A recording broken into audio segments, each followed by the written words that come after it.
Alors, dans le reste de mon sac, qu'est-ce qu'on trouve? On trouve forcément mon casque, parce que je suis adepte de musique. C'est un casque Philips et le truc qui est cool avec ce casque, c'est que donc là t'as un fil, là t'en as plus et du coup c'est un casque Bluetooth. Je peux tu peux le recharger et voilà, et t'écoutes ta musique tranquillement. Et donc du coup moi j'utilise surtout la fonction Bluetooth quand je suis à la salle parce que c'est beaucoup plus pratique en fait.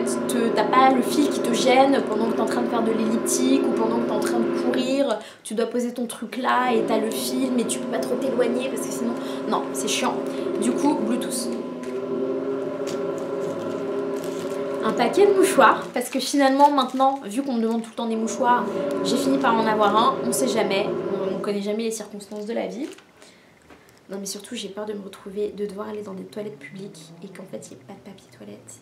Ça c'est la peur de ma vie et je me suis rendu compte que je peux pas vivre ma vie comme ça, dans l'incertitude. Donc un paquet de... c'est mieux. Dans la poche antérieure on trouve un paquet comme ça de bonbons Ricola. Voilà, donc pas très intéressant, c'est de la menthe hein, au cas où. Un stylo, on a toujours besoin d'un stylo, on sait jamais ce que la vie peut nous apporter. Là-dedans, il y a ma carte néonaise. Voilà. Mes clés. Il y a des pièces, parce que souvent quand on me rend la monnaie, comme le sac est trop grand, j'ai toujours vachement de mal à retrouver mon porte-monnaie.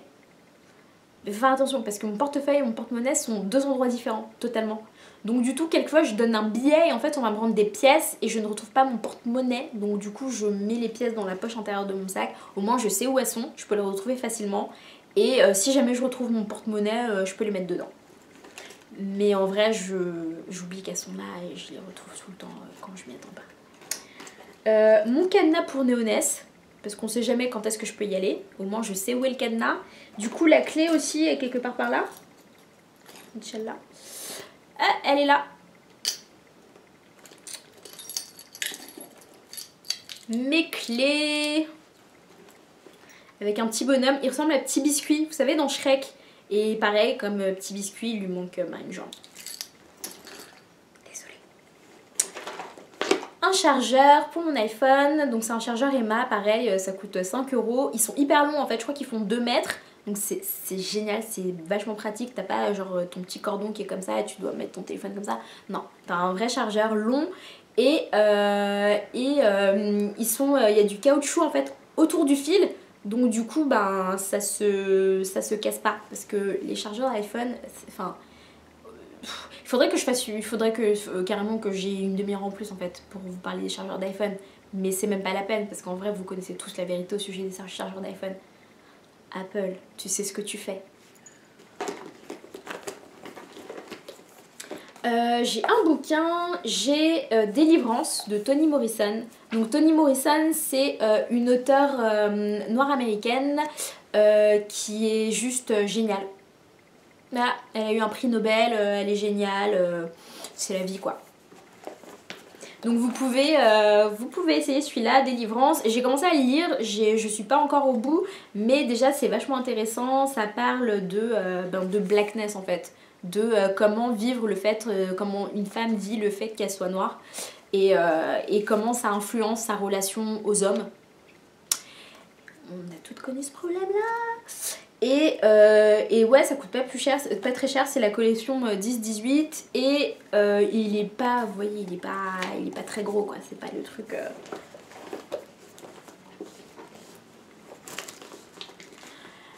Il y a ma prise de terre pour mon iPhone, j'en ai toujours une dans mon sac, on sait jamais. Mon porte-monnaie.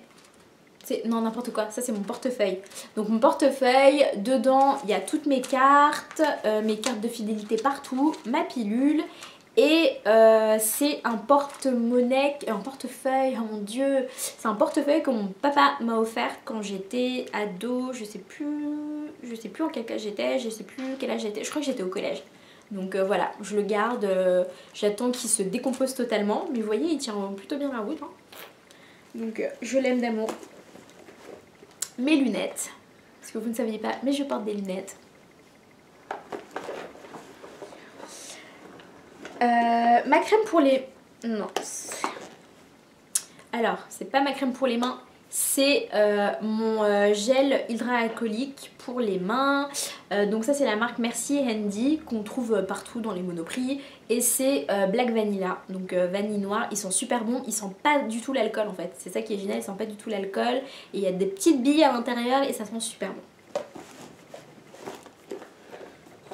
Voilà, ma crème pour les mains. Donc ça c'est une crème Rituals, donc la marque Rituals. Et c'est une crème au ginseng et ginkgo biloba. Donc elle est super hydratante. Elles sont vachement bonnes. Mais vraiment, la senteur est exquise. Et voilà, je suis noire. Je peux pas me permettre d'avoir les mains hachis. Donc j'ai toujours besoin d'avoir de la crème dans mon sac. Voilà.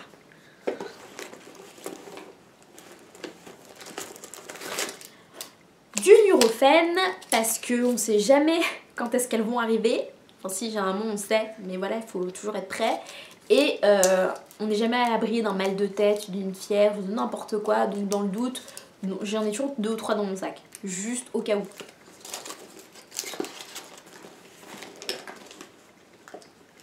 Une batterie rechargeable pour mon iPhone. Et le porte-monnaie, voilà. Et oui, il y a des sous dedans. Donc voilà, c'est tout ce qu'il y a dans mon sac. Ça fait, vous vous rendez compte, ça fait vachement quand même. Ça fait très long, ça fait beaucoup de choses. Mais, et encore là, je l'ai vidé mon sac. Ah non, j'ai pas fini, il y a un truc en plus. Alors ça, on appelle ça un kabebo. Donc je l'ai toujours dans mon sac. En fait un kabebo c'est un journal de compte. C'est un journal de compte où en gros voilà, c'est par semaine. C'est par semaine.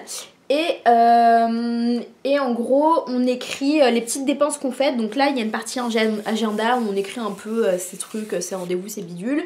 Là on met les petites dépenses en liquide. Donc pour chaque jour on met les dépenses en liquide qu'on fait. Là on fait les dépenses en chèque et en CB. Et c'est par ici, enfin pour les dépenses en chèque et en CB c'est par rubrique. Donc t'as alimentation, vêtements, enfants, santé, transport, loisirs, vacances, brico, déco. Enfants tu peux changer, tu peux mettre autre chose. Hein, en fait tu peux mettre du Tipex et mettre autre chose, tu t'en fous.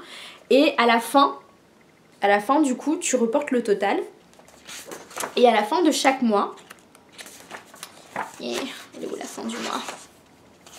À la fin de chaque mois, t'as les dépenses totales en fait. Ici du coup tu mets ton solde, c'est-à-dire ton report de solde, c'est-à-dire l'argent que t'as gardé du mois d'avant.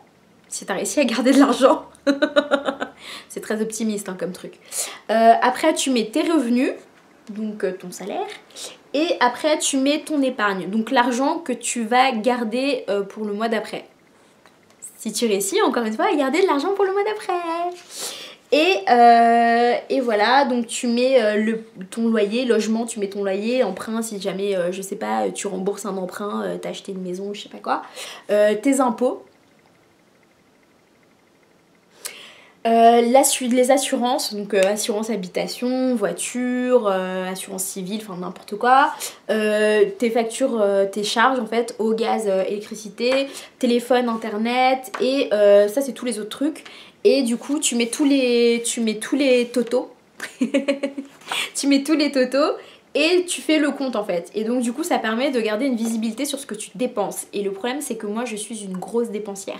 Je suis une grosse dépensière, j'achète sur internet et puis en même temps je vais retirer 20 € et puis en même temps je vais payer plein de trucs par carte bleue. Et en fait comme je retire très peu d'argent, j'ai tendance à, tu sais t'as des magasins où t'as, je sais pas par exemple à la boulangerie le minimum de paiement par carte bleue ça va être 5 €. Et en fait j'ai besoin que d'un truc, hein, j'ai besoin d'une baguette, mais du coup je vais acheter 5 autres trucs pour faire 5 €. Voilà, alors que j'avais besoin que d'une baguette. Donc il faut que j'arrête de faire ça. En 2017, je vais essayer d'être quelqu'un d'un peu plus responsable. Donc, cette année, j'ai un Cabebo. Et voilà, c'est mon sac. Il se passe plein de trucs dans mon sac. Et encore là, mon sac, c'est la version épurée. Hein. Parce que d'habitude, t'as tellement plus de trucs. J'ai des tickets de caisse qui traînent partout. Quelquefois, en fait, ça m'est déjà arrivé de mettre ma crème pour le corps dedans. Avec mon démaquillant, tout ça, machin. Enfin, n'importe quoi, mon sac d'habitude. Là, je trouve qu'il est plutôt canalisé. Voilà, donc ça c'était ce qu'il y a dans mon sac. J'espère que ça vous a plu. Dites-moi ce que vous avez dans vos sacs. Franchement, je sais que je suis pas la seule. Rassurez-moi s'il vous plaît. Dites-moi que je suis pas la seule à mettre n'importe quoi et après à pas retrouver le truc pendant 2 semaines et après à le retrouver au fond de mon sac. S'il vous plaît. Si vous kiffez ce qui se passe sur ma chaîne, si vous kiffez ce qui se fait ici et si vous voulez que ça continue, surtout n'hésitez pas à liker et à vous abonner, comme ça dès que je sortirai une nouvelle bêtise, vous serez aux premières loges et vous pourrez rigoler avec moi, ou de moi, mais bon ça me dérange pas, c'est pas grave. Et je vous fais des gros bisous et je vous dis à la semaine prochaine.